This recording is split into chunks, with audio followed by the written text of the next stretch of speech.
Good morning, Chair. We have 3 testifiers here in Kona today. Okay, thank you. Call the first 2 to the table, please. Pahoa. Aloha, Chair. We have no testifiers in Waimea for your committee. Okay, thank you. As a reminder, please, everybody, turn off your personal communication devices, turn your cell phones to silent. Okay, you'll have 3 minutes. Please state your name.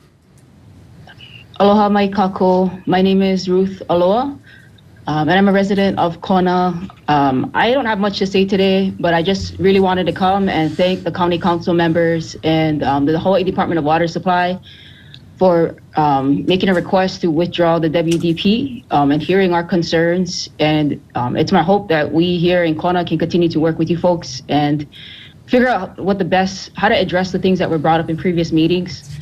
I've been in correspondence with Kurt from the Hawaii Department of Water Supply, and it sounds like he's trying to figure out how that's going to happen as well. So I just want to thank you folks for hearing us and for putting a halt, at least for now, to figure out how some of our requests can be met, or most of them, hopefully. I also have just some other mana'o I wanted to add, just to clarify things that I heard going around after our first testimony. And in regards to the Ahamoku, to clarify, we're not asking that the Ahamoku Council be removed from discussions. We see their benefit in these discussions. What we're asking for is participation in decision-making processes. We want them there, but we want to be there with them. And to reiterate, the WDP does not describe the actual process that they're going to use to deal with traditional and customary practices. And if they could just write that out and add that in, we'd be very thankful to know how we can participate. I'd also like to add that for myself, individually, Limana Damante, the AMAC Executive Director, she's still in that position. She has shown in the past regarding the 30-meter telescope to have questionable acts that demonstrate conflict of interest that exists between cultural practitioners and the board. I'll be submitting evidence for that at a later time. Third is that, AMAC Ahamoku Advisory Council, they don't actually have decision-making authority. I participate in various levels of government with different boards that put middlemen in the position of having our voices heard, and regardless of whether or not Ahamoku has our best interests, they don't actually have decision-making authority. So it leads us at an end where we need to have a seat at the table. And the fourth is that funding for AMAC isn't secured. So if we're going to put these people in the position of having our voices heard, we really need to consider whether or not they're going to have the funding to operate for the lifespan of the WDP. Another thing that we're asking is, it seemed apparent from the last meeting that not all the county council members were aware that there is baseline data that demonstrates how we can begin to acquire data about our pumping and salinity increases in ecosystems that rely on the fresh water. I will submit this at a later time, and it was conducted by the National Park Service. And I would like this data to be considered to be incorporated into the WDP. This is not only with baseline data, but also with ethnohistorical information. And lastly, I actually went and reviewed ethnohistorical reports online during Google search, and I don't know if it was Fukunaga and Associates who had conducted the review of these reports, but they failed because I found water values in reports that are publicly available. So I'm requesting for a revision of this part in the WDP as well, to review the ethnohistorical reports and put them in, because I found things that were missing, and I can do this myself if that's what it's going to take. And lastly, thank you again. We're having a talk story tomorrow night, 6 to 8. I'm not trying to make any decisions. I'm just trying to let the community know who we are, what we're asking for. If you folks can come and talk with us, please do, but don't feel burdened to, and I will keep you updated and encourage community members to contact you directly. And thank you again for trying your very best, and I look forward to working with you folks to secure us a secure water future.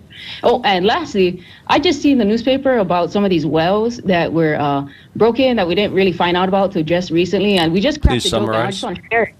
Okay, and my joke is that if there's a fire on the first floor of a building and you're on the third floor, I would appreciate knowing that there's a fire on the first floor of the building. So Hawaii Department of Water Supply, if the wells are out of order or there's errors that are happening, please let us know, because we should reduce our water usage. This is a group thing. The whole building's going to be on fire and we're not going to have any water. Let us know. Don't keep it a secret, please. Thank you.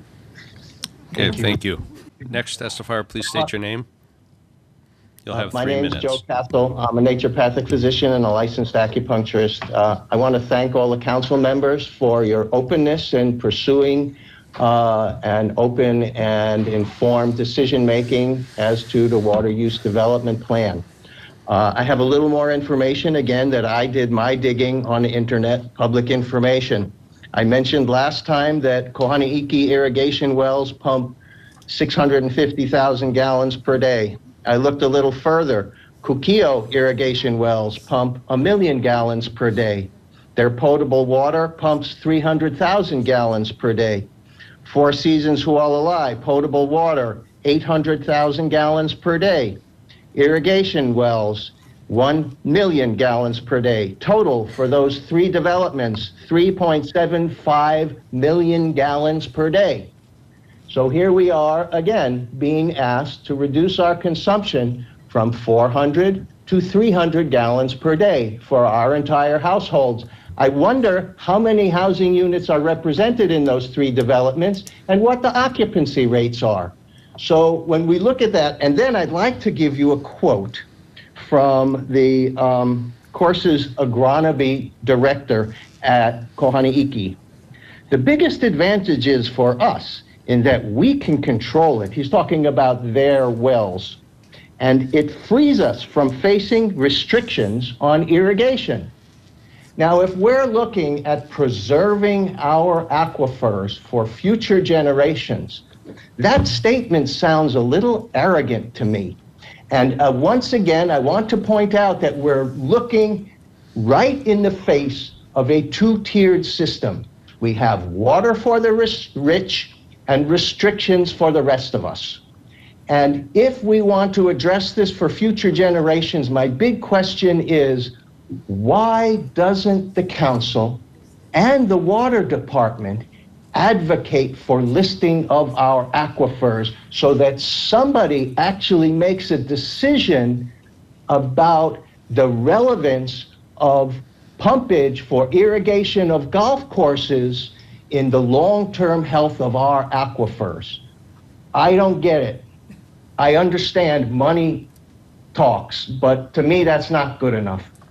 Thank you for your time, and I do appreciate your hearing our voices and taking this information in your decision-making process. And really, I do hope to see the county actually advocating for listing of our aquifers. Thank you.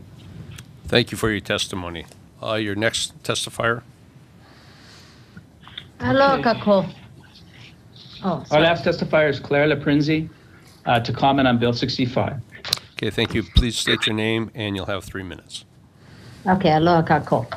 First of all, Kalamai drew on the housing thing that time. I thought that was your voice, and I've been meaning to say that to you publicly. So anyway, that's the past.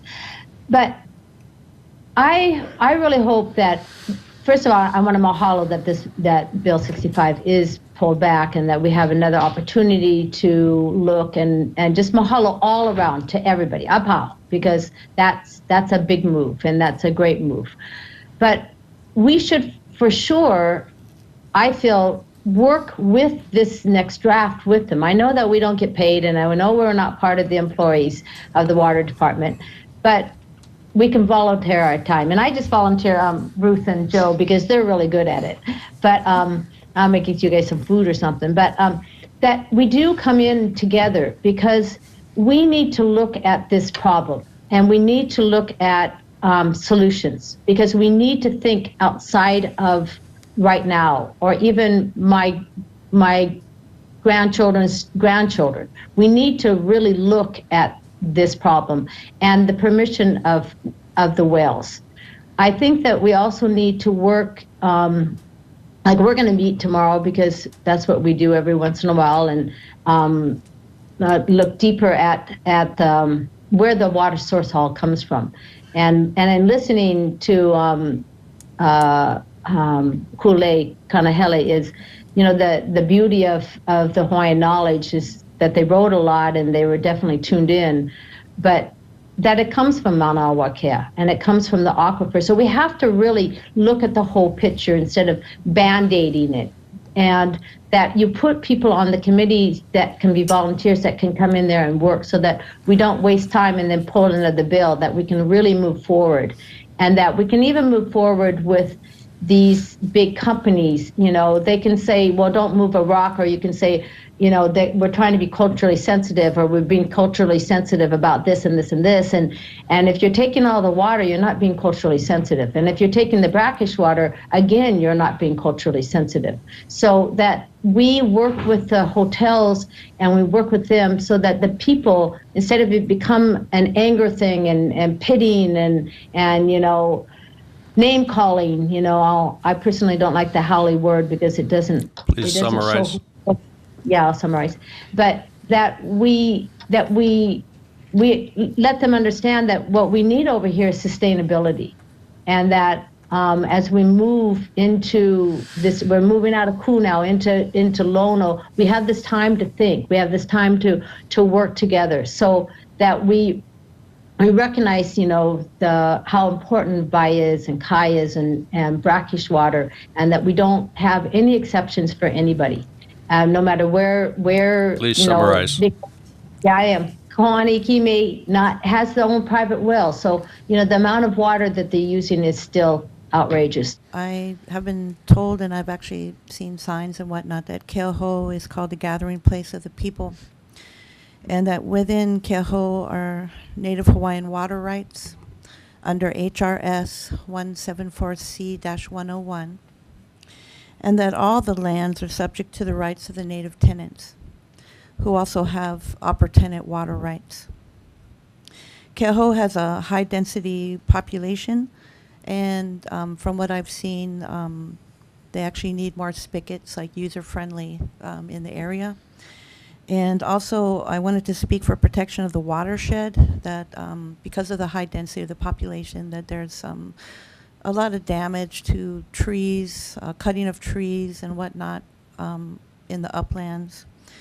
And that even at the lower elevations, at the parks and whatnot in Keauhou area, that there's been unnecessary cutting of like plumeria trees and just trees in general.